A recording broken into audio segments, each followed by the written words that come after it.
Hi friends! Yes, it's me, Larry, and I'm here in front of the camera today to paint for you here on the BrushFalls Studio YouTube channel. So we're going to get painting here in a second, but beforehand I'd like to ask you to like and subscribe and leave a comment here on the painting. It really helps our little channel out a lot, and we appreciate all the help that all of you can offer us. So as we come down to the canvas, I'm going to start with an 18 by 24 black canvas. I have 5 cups with the holes cut out on the top because we're going to be doing open cup pours into this stuff. I have 8 colors plus a little black to start the process up with. I'll put the colors into a box on the screen. We'll get right to painting.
Okay, this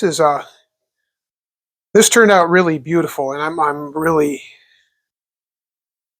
the more I look at it, the more stunned I am. It's really amazing the way the colors all popped as we stretched it around. We're starting to get some cells popping up, so this could be another one that's going to be very fun to see what we come up with once it's fully dry. Composition's perfect. Composition's wonderful. It's a fantastic painting. I'm very, very pleased with this. So I'm going to remind you again to leave me a comment if you like this, and then like and subscribe to help our channel out. And as always, thanks for watching. Bye.